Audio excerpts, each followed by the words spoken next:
السلام علیکم، میں ہوں سیدہ زہرا بطول اور آپ دیکھ رہی ہیں ورلڈ آف اسٹڈی۔ آج میں جس خفیہ سازش کے بارے میں آپ کو بتاؤں گی وہ کرونا وائرس یا کووڈ-19 ہے۔ اس سازش کو سمجھنے کے لیے آپ کو کچھ دہائیوں پہلے کا منظر سمجھنا ہوگا۔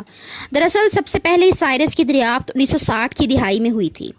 اس وقت اس وائرس کو ہیومن کرونا وائرس کا نام دیا گیا تھا۔ عالمی ادارہ صحت کی نامزد کردہ کووڈ-19 یعنی کرونا وائرس کی ایک نئی وبا 31 دسمبر 2019 سے چین میں عام ہوئی۔ 25 جنوری 2020 کو چین کے 13 شہروں میں ایمرجنسی لگا دی گئی تھی۔ اس کے باوجود حالیہ معلومات کے مطابق یہ وائرس 100 سے زیادہ ممالک میں پھیل چکا ہے۔ عالمی ادارہ صحت نے اس وبا کو عالمی وبا قرار دے دیا ہے۔ حیرت کی بات یہ ہے کہ اس وائرس کی پیشین گوئی 25 سال قبل ہی کر دی گئی تھی۔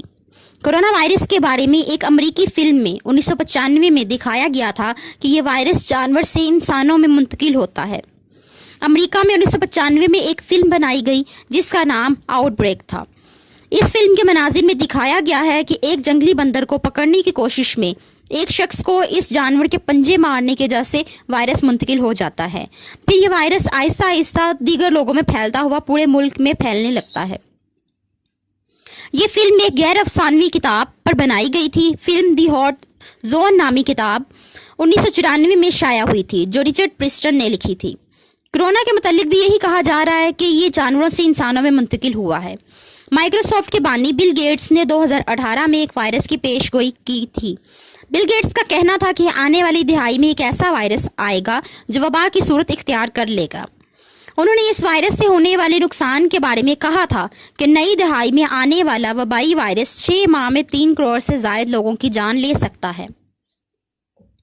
بل گیٹس کا اس سے بچنے کے لیے کہنا تھا کہ دنیا کو وبائی امراض سے متعلق سنجیدگی سے سوچنا شروع کر دینا چاہیے۔ اسی طرح 1981 میں شائع ہونے والا امریکی novel the eyes of darkness میں بھی پیشین گوئی کر دی گئی تھی کہ سن 2020 میں پوری دنیا میں ایک شدید بیماری پھیلے گی جو پھیپھڑوں اور حلق کی نالی کو متاثر کرے گی۔ اس بیماری کا نام ووہان 400 بتایا گیا۔ دلچسپ بات یہ ہے کہ اس وائرس کا آغاز بھی چین کے شہر ووہان سے ہوا۔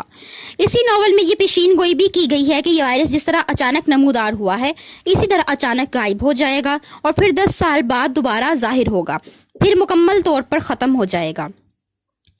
اگر تاریخ پر تھوڑی گہری نظر ڈالی جائے تو واضح ہوگا کہ جب بھی اس طرح کی موویز میں مستقبل کی پیشین گوئیاں کی گئیں وہ سب کی سب پوری ہوئیں۔ سوال یہ ہے کہ یہ سب محض اتفاق ہے یا منصوبہ بندی؟ اگر ان سب چیزوں کو محض اتفاق کہہ کر جان چھڑانے کی کوشش کی جائے تو یہ بھی آسان نہیں ہے۔ ایسی کئی پیشین گوئیاں ہوئی ہیں جو کئی سالوں پہلے فلم یا کارٹون میں دکھائی گئیں، پھر دنیا نے اسے حقیقت کا روپ دھارتے ہوئے دیکھا۔ اس کی واضح مثال ملاحظہ کریں کہ 17 دسمبر 1989 میں مشہور امریکی کارٹون سیریز دی سمپسن جاری کی گئی جس میں ایبولا نامی وائرس دکھایا گیا جو انسانوں میں منتقل ہوا۔ اس میں اس بات کا اشارہ بھی دیا گیا تھا کہ یہ وائرس افریقہ میں تباہی مچائے گا۔